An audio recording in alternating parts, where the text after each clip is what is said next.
नमस्कार, स्वागत है आप सभी का। लोअर पीसीएस मेंस के लिए आज से हम लोग साइंस के सेक्शन में बायोलॉजी के क्वेश्चंस को स्टार्ट कर रहे हैं। तो ये एक मॉक टेस्ट भी है और साथ में आपको जो है व्याख्यात्मक हल पूरा जो है हर प्रश्न का बताया जाएगा कि कोई भी प्रश्न क्यों सही है, उसके चारों ऑप्शंस के बारे में हम बात करेंगे और आप इसको एक मॉक टेस्ट की तरह जो है सॉल्व कर सकते हैं। लगभग 20 प्रश्न जो है हम एक लेक्चर में कवर करेंगे।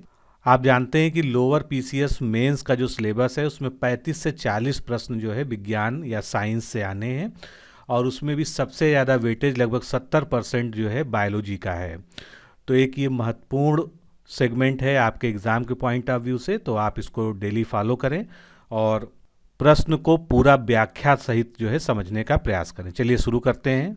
दोस्तों, अगर आप लोअर पीसीएस मुख्य परीक्षा 2019 देने जा रहे हैं तो आप हमारे संस्थान के द्वारा डिजाइन किए गए इस क्रैश कोर्स से जुड़ सकते हैं, जो कि आपको टेस्ट सीरीज, वीडियो लेक्चर्स और नोट्स के माध्यम से इस परीक्षा की संपूर्ण पाठ्यक्रम की तैयारी करवाएगा। इस क्रैश कोर्स के दो मुख्य भाग हैं। पहला टेस्ट सीरीज है। टेस्ट सीरीज में जो है आप 11 फुल टेस्ट जो पूरे सिलेबस पर आधारित है मिलेंगे आपको और 5 करंट अफेयर्स के अतिरिक्त टेस्ट मिलेंगे। जितने भी टेस्ट आपको मिलेंगे उनकी व्याख्यात्मक हल सहित आपको पीडीएफ मिलेगी। ये टेस्ट ऑनलाइन आप हमारे ऐप पर या वेबसाइट पर किसी भी प्रकार से दे सकते हैं। व्याख्यात्मक हल वाली पीडीएफ में प्रश्न उत्तर के फॉर्मेट में आपको संपूर्ण नोट्स प्रोवाइड किया जाता है। किस तरह का ये नोट्स है आप देख सकते हैं। तो ये आपके सामने जो है UPSC lower PCS mains exam के लिए जो हमने टेस्ट सीरीज तैयार की है उसका डेमो पीडीएफ यानी टेस्ट 1 खुला हुआ है और आप देख सकते हैं कि इस सेगमेंट में जो भी क्वेश्चन हमने सेलेक्ट किए हैं उसका पहले हमने उत्तर दिया है, उसकी व्याख्या लिखी है और व्याख्या से संबंधित जो भी महत्वपूर्ण चीज़ें हैं उसको संपूर्णता के साथ जो है नोट्स के फॉर्म में वहाँ पर आपको दे दिया गया। तो मात्र ये टेस्ट सीरीज नहीं है, ये अपने आप में संपूर्ण नोट्स है। आप देख सकते हैं इसी प्रकार जो है सभी प्रश्नों की आपको व्याख्या मिलेगी। जितना ज़रूरी डिटेल है जिस प्रश्न के बारे में सब कुछ जो है उसमें आपको देखने को मिलेगा, जिससे अगर इस टॉपिक से कोई भी रिलेटेड क्वेश्चन आ जाता है तो आपको जो है उस प्रश्न को सॉल्व करने में कोई दिक्कत ना हो। तो आप सबसे पहले फ्री डेमो टेस्ट पीडीएफ को प्राप्त कीजिए। उसके लिए आपको लोअर मेंस लिखकर इस नंबर पर भेजना है या इस वीडियो के डिस्क्रिप्शन और कमेंट बॉक्स में जो है आपका उसका लिंक दिया हुआ है, आप उसको वहाँ से डाउनलोड कर सकते हैं। अगर आप संतुष्ट हैं, आपको लगता है आपके एग्ज़ाम में ये डिस्क्रिप्टिव टेस्ट सीरीज सहायक होगी, तो आप निश्चित रूप से हमारे साथ जुड़ सकते हैं। वीडियो लेक्चर क्रैश कोर्स में आपको 3 सेगमेंट मिलते हैं, सामान्य हिंदी, मैथ्स और रीजनिंग। सामान्य हिंदी में आपको पूरे सिलेबस पर आधारित वीडियोस के साथ में पीडीएफ नोट्स भी मिलेंगे और इन वीडियो लेक्चर्स का भी डेमो उपलब्ध है। डेमो देखने के लिए आप हमारा डिकोड एग्जाम का ऐप डाउनलोड कर लीजिए। उसमें लॉगिन करके वीडियो सेक्शन में जाकर सभी सेगमेंट्स के एक एक वीडियो आप जो है एडमिशन लेने से पूर्व डेमो के तौर पर देख सकते हैं। अगर आपको लगे कि हमारे शिक्षक अच्छा पढ़ाते हैं, आपके अनुरूप पढ़ाते हैं, तो आप जो है निश्चित रूप से इस क्रैश कोर्स प्रोग्राम में जुड़ सकते हैं। और सामान्य हिंदी, मैथ और रीजनिंग इन वीडियो लेक्चर्स को आप अलग अलग भी ले सकते हैं, एक साथ भी ले सकते हैं, ये आपके ऊपर डिपेंड करता है। वीडियो लेक्चर्स के बारे में अधिक जानकारी के लिए आप इस नंबर पर सीधे कॉल करके या लोअर मेंस लिख के भेज सकते हैं। इसके अलावा अगर आप केवल सामान्य हिंदी का संपूर्ण नोट्स लेना चाहते हैं तो वो ई बुक के फॉर्म में पीडीएफ में अवेलेबल है। उसके लिए आप लोअर हिंदी पीडीएफ बुक लिखकर इस नंबर पर भेज दीजिए। इसमें मुख्य परीक्षा के अनुरूप सामान्य हिंदी के सभी चैप्टर्स को पाठ्यक्रम के अनुसार जो है 100% कवर किया गया है, पूरा नोट्स दिया जाएगा। ये आप देख सकते हैं 300 से अधिक पन्ने की ये पीडीएफ है, जिसमें आपको जो है सारे चैप्टर्स जो है क्रमबद्ध तरीके से जो आपके सिलेबस में है वो आपको उपलब्ध कराए जाएंगे। किसी भी अन्य जानकारी के लिए आप सीधे हमारे सर्विस नंबर 9506742546 पर कॉल करके बात कर सकते हैं। पहला प्रश्न आज का देखते हैं। मलेरिया पैरासाइट इज यानी मलेरिया परजीवी क्या है? एक जीवाणु है या एक विषाणु है या एक प्रोटोजोआ है या एक फंगस है या कवक है? तो निश्चित रूप से एक आसान प्रश्न है, आप इसका जवाब दे सकते हैं कि मलेरिया परजीवी या मलेरिया पैरासाइट इनमें से क्या है। तो इसका सही उत्तर क्या होगा? मलेरिया पैरासाइट एक प्रोटोजोआ है। बी ऑप्शन इसका करेक्ट होगा। इसके बारे में और देखते हैं। तो मलेरिया रोग प्लाज्मोडियम नामक एक प्रोटोजोआ से होता है, जो कि एक क्या है? परजीवी या पैरासाइट है। इसका जो वाहक होता है यानी कैरियर वो एक मादा एनाफ्लीज मच्छर है, जिसके काटने से यह रोग एक व्यक्ति से दूसरे में फैलता है। प्लाज्मोडियम के जीवन चक्र की बहुत सारी अवस्थाएं होती हैं, जिसको आपने पढ़ा भी होगा। इनमें से कुछ मनुष्य में, यकृत में तथा आरबीसी में, कुछ मच्छर में पाई जाती हैं। मनुष्य के लिए प्लाज्मोडियम की जो संक्रामक यानी जो सबसे इन्फेक्टिव स्टेज होती है उसको बीजाणुज या स्पोरोजोइट कहते हैं। ये क्वेश्चन महत्वपूर्ण है, ये भी आपसे पूछा जा सकता है कि प्लाज्मोडियम की जो है सबसे संक्रामक अवस्था को क्या कहते हैं, तो वो अवस्था होती है स्पोरोजोइट की। नेक्स्ट क्वेश्चन देखते हैं, which of the following regions cells in the human body is involve in the controlling blood sugar level. यानी मनुष्य में जो है जो ब्लड शुगर होता है, रक्त शर्करा होती है, उसको नियंत्रित करने में इनमें से कौन सा जो है एक अंग इन्वॉल्व होता है। तो आपके सामने 4 ऑप्शन हैं, pituitary gland, hypothalamus, islet of Langerhans, जिसको हिंदी में हम लैंगरहर्स की दीपिकाएं या द्वीप कहते हैं, और चौथा ऑप्शन है स्प्लीन, जिसको हम तिल्ली या प्लीहा कहते हैं। तो इसमें से सही उत्तर आपको बताना है कि कौन सा उत्तर इसमें से सही है। तो इसका सही उत्तर क्या होगा दोस्तों? इसका सही उत्तर है आइसलेट ऑफ लैंगरहैंस या लैंगरहैंस की दीपिकाएं। ये कहाँ पर होता है तो इसके बारे में जानते हैं। अग्नाशय, जिसको हम पैंक्रियाज कहते हैं, एक ये मिक्स्ड ग्लैंड है, यानी ये अंतःस्रावी और बहिस्रावी दोनों प्रकार की होती है। इसमें अंतःस्रावी यानी इंडोक्राइन और बहिस्रावी दोनों ही भाग होते हैं। इसके अंतःस्रावी भाग में डक्टलेस यानी बिना डक्ट वाली जो है ग्रंथियां होती हैं। इनके समूह को ही हम लैंगरहैंस की दीपिकाएं कहते हैं। लैंगरहैंस जो है एक साइंटिस्ट का नाम है, जिनके द्वारा जो है इसको डिस्कवर किया गया था, तो उन्हीं के नाम पर इसको आइसलेट ऑफ लैंगरहैंस कहा जाता है। इनके द्वारा इंसुलिन एवं ग्लूकागॉन स्रावित होता है, जो कि हमारे ब्लड में शुगर को कंट्रोल करता है। नेक्स्ट क्वेश्चन देखते हैं हम। अगला तीसरा क्वेश्चन हमारा, यहाँ पर आपको 4 बीमारियों के नाम दिए गए हैं। उनमें से आपको बताना है कि कौन सी एक बीमारी प्रदूषित जल यानी जो है पॉल्यूटेड वाटर के कारण नहीं होती है। ध्यान दीजिएगा, यहाँ पूछा गया है नहीं होती है। एक तो डिसेंट्री हो गई, जिसको आमातिसार या जो है अतिसार भी कहते हैं। दूसरा पीलिया, जो ज्वाइंडिस कहते हैं, आंत्र ज्वर या टाइफाइड, और चौथा जो है क्षय रोग या छम्या या ट्यूबरक्लोसिस। तो इसमें से आपको एक उत्तर चुनना है जो पॉल्यूटेड वाटर यानी संदूषित जल या प्रदूषित जल के कारण नहीं होती है। तो इसमें सही उत्तर क्या होगा? इसका सही उत्तर होगा ट्यूबरक्लोसिस या छम्या या टीबी, क्योंकि टीबी आप जानते हैं बैक्टीरिया से होने वाली बीमारी है, जो कि प्रदूषित जल के कारण नहीं होती है। ये जो है खांसने छींकने में जो ड्रॉपलेट्स होते हैं उसके कारण होती है। तो डिसेंट्री, ज्वाइंडिस और टाइफाइड ये सभी जल जनित बीमारियां हैं और ये प्रदूषित जल के कारण होती है, जबकि ट्यूबरक्लोसिस एक जो है बैक्टीरियल डिजीज है, जो कि माइकोबैक्टीरियम ट्यूबरक्लोसिस नामक जीवाणु के कारण होता है और एक दूसरे के संपर्क में व्यक्ति जो है वायु के माध्यम से होता है। नेक्स्ट क्वेश्चन देखते हैं, Which one among the following animals does not undergo periodic molting of their external body covering? यानी जो है अपने शरीर का जो बाह्य आवरण होता है, बाह्य काय या बाह्य कवच होता है, उसको कौन जो है इनमें से नहीं उतारता है। जिस तरह से आपने देखा है कि बहुत सारे जानवर जो होते हैं, जैसे सांप होता है तो अपनी केचुली उतारता है, तो उसको हम मॉल्टिंग कहते हैं। तो कौन सा जो है इनमें से पीरियोडिक मॉल्टिंग नहीं करता है, इनमें से नहीं होता है? तो इसका सही उत्तर क्या होगा? अर्थवर्म या केचुआ। किस तरह से सही होगा इसके बारे में हम जानते हैं। केचुआ या अर्थवर्म के देह भित्ति यानी जिसको हम सीलोम कहते हैं का सबसे बाहरी लचीला तथा अकोष्की स्तर क्यूटिकल होता है, यानी सबसे ऊपर जो है क्यूटिकल पाया जाता है, जिसका श्रावण इसके नीचे पाए जाने वाली ईपीडर्मिस जो लेयर होती है स्किन की, उसके द्वारा किया जाता है। इसमें समानांतर फैले कोलेजन फाइबर्स के 2 स्तर होते हैं, इसीलिए यह चमकीली व हल्की पीली सी दिखाई देती है। यह एक रक्षात्मक आवरण के रूप में कार्य करता है और इनका आवर्ती निर्मोचन या पीरियोडिक मॉल्टिंग जो है नहीं होती है। नेक्स्ट क्वेश्चन देखते हैं, the main functions of the inner bark of a woody plant is, यानी जो एक काष्ठीय पौधा होता है, लकड़ी देने वाला पौधा होता है, इसकी जो आंतरिक छाल होती है, इसका मुख्य कार्य इनमें से कौन सा है? यानी इसमें से कौन सा जो है छाल का काम है। तो चारों आंसर्स आप पढ़ सकते हैं, वीडियो को पॉज भी कर सकते हैं जब जरूरत पड़े। तो इसमें सही उत्तर क्या होगा?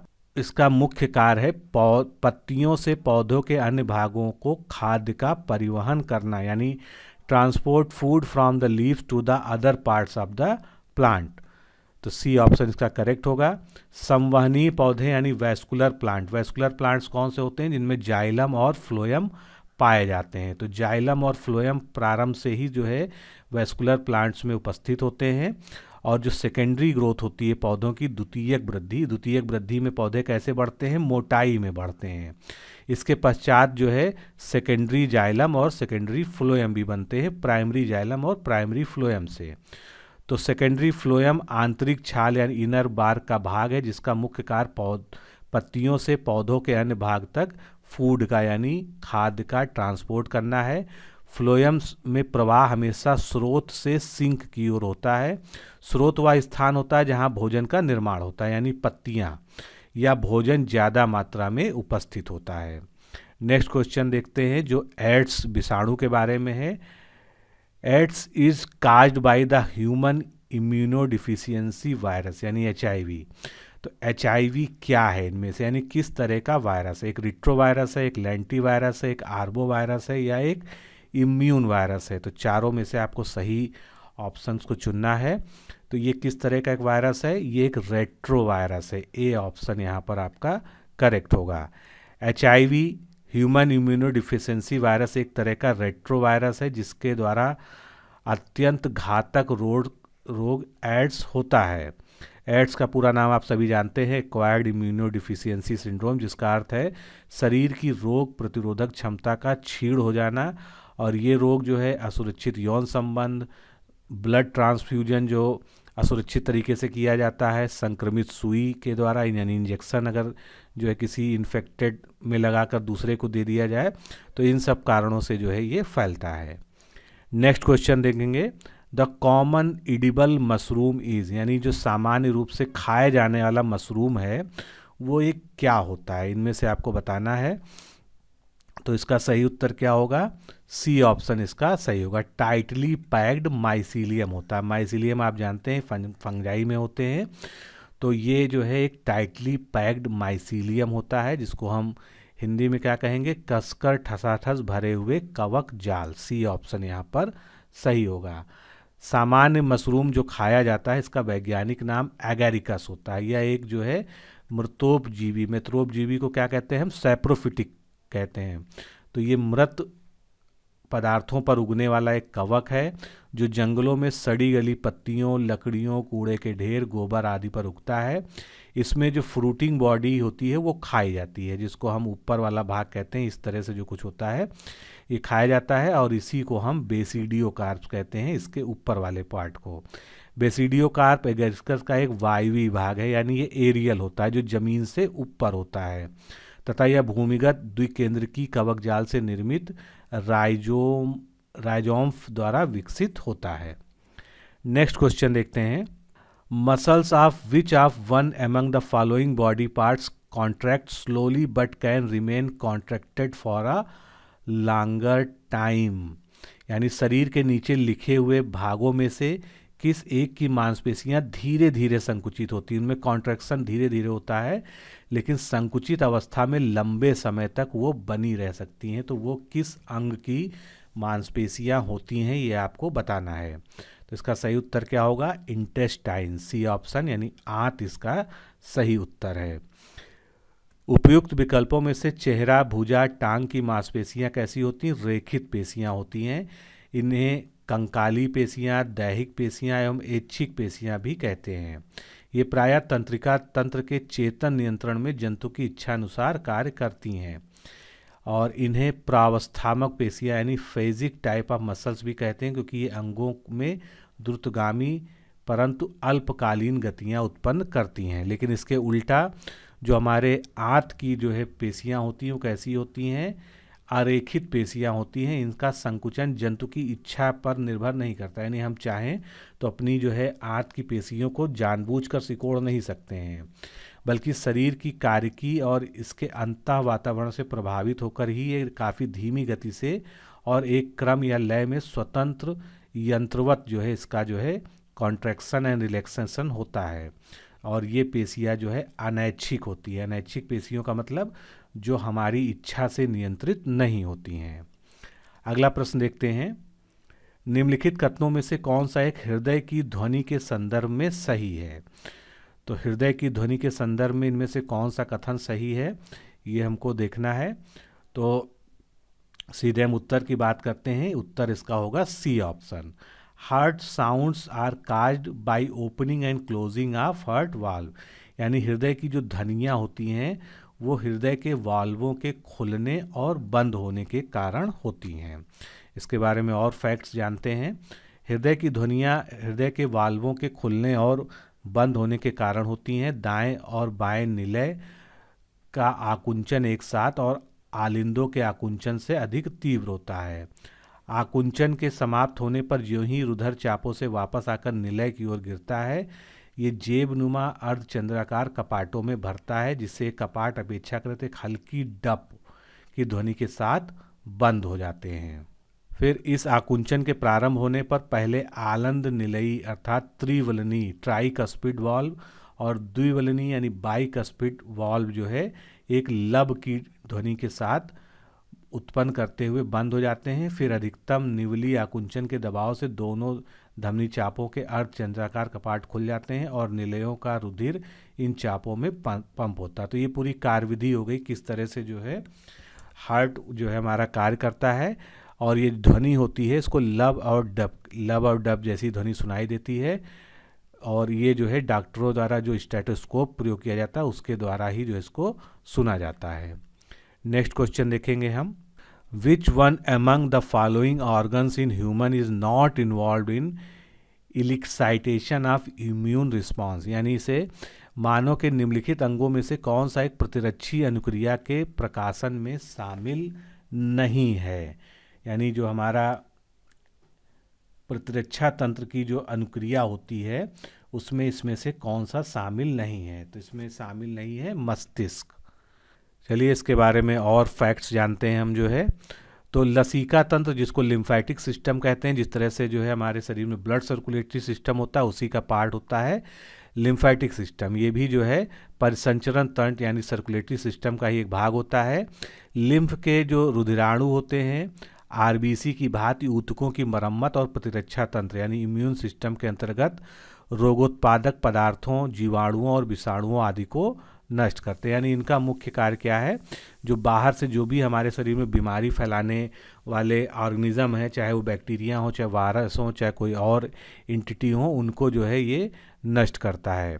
लसिका तंत्र या लिम्फेटिक सिस्टम लसिका और लसिका कोशिकाओं एवं वाहिनियों के अतिरिक्त लसिका ऊतक के बने अंग होते हैं।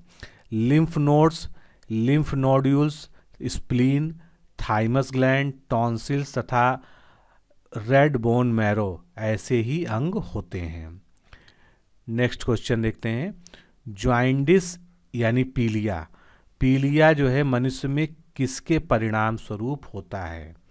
पीलिया की जो कंडीशन होती है, जो पीलिया की बीमारी होती है, शरीर में पीलापन दिखने लगता है, वो किस कंडीशन में होता है। तो इसका सही उत्तर क्या है, इनकम्प्लीट मेटाबॉलिज्म ऑफ बाइलिरुबिन, यानी बिलिरुबिन के अपूर्ण उपापचय के कारण जो है ये कंडीशन आती है। पीलिया के बारे में और जानते हैं। ज्वाइंडिस क्या है, एक घातक रोग है जिससे हमारा लीवर यानी यकृत प्रभावित होता है। इस रोग में बिलिरुबिन के अपूर्ण उपापचय के कारण यकृत कोशिकाएं यानी लीवर सेल्स ब्लड से बिलिरुबिन को ग्रहण नहीं कर पाती हैं। अतः पीला बिलिरुबिन जो होता है ये रुधिर में ही रहकर पूरे शरीर में फैल जाता है और इसमें त्वचा व हमारी आँखें जो है पीली पड़ जाती हैं। उपयुक्त उपचार के अभाव में रोगी की मृत्यु भी हो सकती है।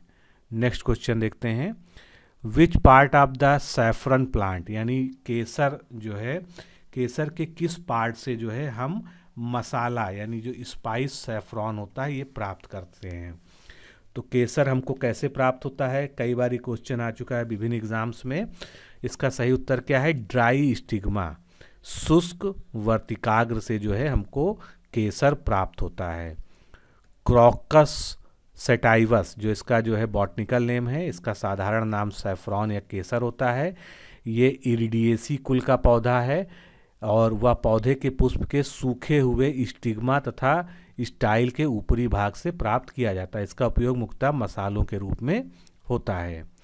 नेक्स्ट क्वेश्चन देखते हैं हम।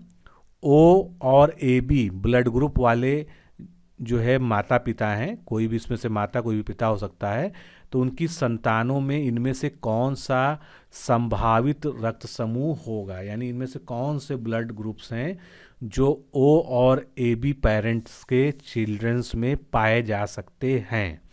तो इसका सही उत्तर क्या होगा, ए और बी।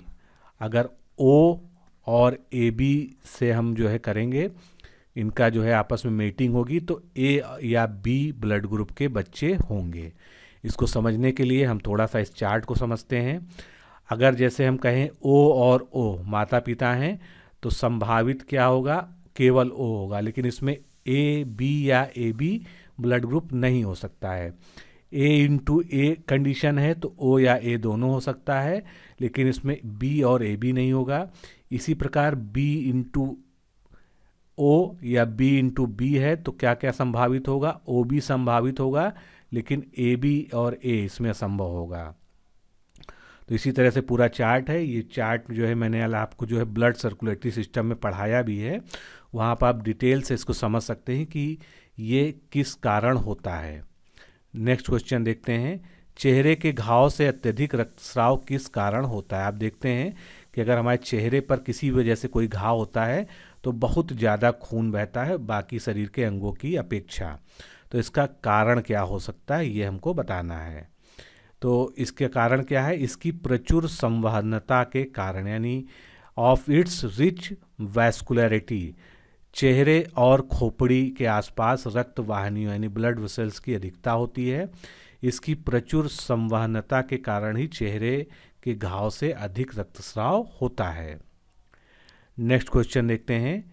कपड़े के एक टुकड़े पर धब्बे हटाने के लिए 3 पक्विड लाइपेज, कौन कौन से लाइपेज है, ट्रिप्सिन है और एमेलेज है, इनका घोल तैयार किया गया है। इन तीनों एंजाइम्स जो हैं, प्रक्विड जो है इंग्लिश में जो है क्या कहलाता है, एंजाइम कहलाता है। तो इन तीनों एंजाइम्स के घोलों में से केवल लाइपेज पूरी तरह से धब्बे हटा पाया। यह इस बात का सूचक है कि धब्बे पड़ने का कारण क्या है, यानी धब्बे क्यों पड़े होंगे, क्योंकि इसको केवल लाइपेज ही हटा पाया। तो इसका सही उत्तर क्या होगा, ये धब्बे किसके कारण पड़े थे, ऑयल या तेल के कारण। तेल यहाँ पर लिखा होना चाहिए था, तो ऑयल के कारण जो है ये धब्बे पड़े थे। विभिन्न प्रकार के तेली या ऑयली, स्नेकी, मोम वाले यानी वैक्सी कार्बनिक पदार्थ लिपिड्स की श्रेणी में आते हैं और लाइपेज लिपिड पाचक एंजाइम है, यानी लाइपेज जो है किसको डाइजेस्ट करता है, लिपिड्स को, और ये सभी क्या हैं, लिपिड्स हैं। तो लाइपेज के जो है क्या करेगा, तेल के धब्बों को ही हटा पाएगा। अगला क्वेश्चन देखते हैं। मनुष्य में पेशी क्रिया के बाद थकान निम्नलिखित में से किस एक रसायन के निकलने से आती है। यानी हम जब कोई भी मेहनत का काम करते हैं, दौड़ते हैं, भागते हैं, उसके बाद हम देखते हैं कि हमारे जो है बहुत ज़्यादा जो है शरीर में जो है पेशियां जो है बिल्कुल थक जाती हैं, और उसके बाद ये होता है कि बिना आराम किए हम आगे काम नहीं कर सकते हैं। तो उस कंडीशन में क्या होता है, हमारे शरीर में जो है हमारी मसल्स में एक केमिकल का डिपोजिशन हो जाता है। तो वो कौन सा केमिकल है, ये हमको चारों ऑप्शंस में से देख के बताना है। तो आसान क्वेश्चन है, निश्चित रूप से आपने पढ़ा होगा इसको। ये होता है लैक्टिक एसिड के कारण। डी ऑप्शन यहाँ पर करेक्ट है। यदि पेशियों को कुछ समय तक निरंतर आकुंचन करना पड़े तो इनमें आकुंचन की क्षमता धीरे धीरे कम हो जाती है। ऐसी स्थिति में ग्लूकोज का जो है इनकम्प्लीट जो है कंजप्शन होता है और उसके अधूरे जारण से पेशी तंतुओं में लैक्टिक एसिड बन जाता है। अंत में लैक्टिक एसिड की अधिक मात्रा में जम जाने से आकुंचन नहीं हो पाता है। इसी को जो है थकान या फटीग कहा जाता है। चलिए नेक्स्ट क्वेश्चन देखते हैं। Oral rehydration therapy is recommended for patient suffering from, यानी किस कंडीशन में जो है हमको मुख के द्वारा जो है पानी पीने के लिए, रिहाइड्रेट करने के लिए बॉडी को कहा जाएगा, चाहे किस, अब ये 4 कंडीशंस दी हैं, या तो आपको टीबी हो जाए, ट्यूबरक्लोसिस, या टिटनेस हो जाए, या टाइफाइड हो जाए, या कॉलरा हो जाए। तो निश्चित रूप से आप इसको समझ सकते हैं कि किस एक बीमारी में हमारे शरीर में पानी की बहुत ज़्यादा कमी हो जाती है। किस बीमारी में होती है? कॉलरा या हैजा में। डी ऑप्शन इसका करेक्ट होगा। हैजा क्या है? एक संक्रामक जो है आंतशोथ है, जो कि वाइब्रियो कॉलरी नामक जीवाणु के कारण होता है। मनुष्य में इसका संचरण इस जीवाणु द्वारा दूषित भोजन या पानी को ग्रहण करने के माध्यम से होता है। इसमें रोगी को पहले पतले दस्त होते हैं और 12 घंटे में यह आघात की अवस्था में पहुंच सकता है, यानी शरीर से जो है डिहाइड्रेशन हो जाता है, पानी जो है निचुड़ जाता है। यदि रोगी को जो है ओरल रिहाइड्रेशन थेरेपी नहीं दी जाएगी तो उसकी मृत्यु भी हो सकती है। नेक्स्ट क्वेश्चन देखते हैं। हमको बीमारियां और उनके निदान की जो टेक्निक हैं उसको जो है आपस में सुमेलित करना है। तो ये आपके सामने है, यहाँ पर हम मिलान करते हैं। एड्स का परीक्षण हम कैसे करते हैं? एड्स का परीक्षण हम एलाइजा टेस्ट के द्वारा करते हैं। तो ए का 3 हो गया। प्लेग का पता लगाना है तो हम क्या करेंगे? वेस्टर्न स्टेन परीक्षण करेंगे। टाइफाइड के परीक्षण के लिए विडॉल टेस्ट यूज़ किया जाता है, और ट्यूबरक्लोसिस के लिए जो है इनमें से मॉन्ट्यूक्स टेस्ट यूज़ किया जाता है। तो बी ऑप्शन यहाँ पर हमारा करेक्ट होगा। यहाँ पर जो है फिर से इसको लिख दिया गया है, आप इसको दोबारा रिपीट कर सकते हैं, देख सकते हैं सही से। नेक्स्ट क्वेश्चन देखते हैं। Which of the following organelles of a cell is या और इन्वॉल्व इन फोटोसिंथेसिस? एक कोशिका में कौन कौन से कोशिकांग प्रकाश संश्लेषण या फोटोसिंथेसिस में सम्मिलित होते हैं? यानी एक से अधिक भी हो सकते हैं और इनमें से केवल एक ही हो सकता है। तो ऑप्शंस के अनुसार तो एक ही है। कौन सा है इसमें से? क्लोरोप्लास्ट। आप जानते हैं क्लोरोप्लास्ट में जो है फोटोसिंथेसिस की क्रिया होती है। हरित लवक या क्लोरोप्लास्ट हरे रंग का जो है एक प्लास्टिड या लवक होता है। इसकी खोज जो है वैज्ञानिक सिम्सन ने की थी। इनमें क्लोरोफिल नामक हरे वर्णक पाए जाते हैं, ग्रीन पिगमेंट्स होते हैं, इसी कारण पत्तियां व पौधों के जो ऊपरी भाग हैं वो हरे दिखाई देते हैं। हरित लवक के द्वारा ही पौधों में फोटोसिंथेसिस की क्रिया होती है और विभिन्न प्रकार के कार्बोहाइड्रेट्स बनते हैं। नेक्स्ट क्वेश्चन देखते हैं। Which of the following statements are correct in honey bees? Honey B यानी मधुमक्खियों के बारे में इनमें से कौन से स्टेटमेंट करेक्ट हैं, ये आपको बताना है। तो जो है males are haploid, workers are sterile and diploid, queen develop from diploid larva that fed on royal jelly, honey is collected made by males. अब इसमें से हमको बताना है कि कौन कौन से जो है हनी बी के बारे में सही स्टेटमेंट्स हैं। तो पहला जो होता है, मेल्स कैसे होते हैं? हैप्लॉयड होते हैं, यानी उनमें जो क्रोमोसोम होता है वो हैप्लॉयड होता है। वर्कर्स जो होते हैं, जो उसमें श्रमिक मक्खियाँ होती हैं, वो स्टेराइल होते हैं, यानी वो बंद होते हैं, और उनमें जो क्रोमोसोम होता है वो डिप्लॉयड होता है। तो ये भी स्टेटमेंट सही हो गया। Queen develops from diploid larva that fed on royal jelly, जो रानी मधुमक्खी होती है वो रॉयल जेली पर पोषित होते हुए द्विगुणित लार्वा से विकसित होती है। तो ये भी कथन यहाँ पर सही हो गया। और हनी इज कलेक्टेड या मेड बाय मेल्स, ये गलत है। तो इसके बारे में सही उत्तर क्या है? मधुमक्खी या हनी भी एक सामाजिक मक्खी है। इसकी कॉलोनी में 3 प्रकार के सदस्य होते हैं। एक को हम लोग रानी मक्खी कहते हैं, श्रमिक होते हैं कुछ जो है, और उसके बाद मेल या नर होते हैं। इनमें नर का निर्माण रानी के द्वारा दिए गए अनिषेचित नंडों यानी हैप्लॉयड से होता है, जबकि अन्य दोनों कौन कौन से? श्रमिक हो गए और रानी हो गए, ये जो है निषेचित या डिप्लॉयड से विकसित होते हैं। नर तथा रानी जनन योग होते हैं, यानी ये फर्टाइल होते हैं, ये जो है फिर से प्रजनन कर सकते हैं। लेकिन जो श्रमिक इसमें से वर्ग होता है मधुमक्खियों का, वो स्टेराइल होते हैं, इनमें जो है प्रजनन की क्षमता नहीं होती है। नर मक्खियों का एकमात्र कार्य है रानी का निषेचन करना, और शहद के संग्रह व निर्माण का कार्य जो है श्रमिक मक्खियों द्वारा किया जाता है। तो मुझे लगता है कि अब आप पूरी बात समझ गए होंगे जो इस प्रश्न में पूछी गई थी। तो मित्रों, आज के इस सेगमेंट में इतना ही। हमने 20 प्रश्नों को व्याख्या सहित देखा। इसके नेक्स्ट पार्ट में हम आगे के 20 प्रश्नों के लिए लेंगे। तो आज के लिए इतना ही। नमस्कार, धन्यवाद।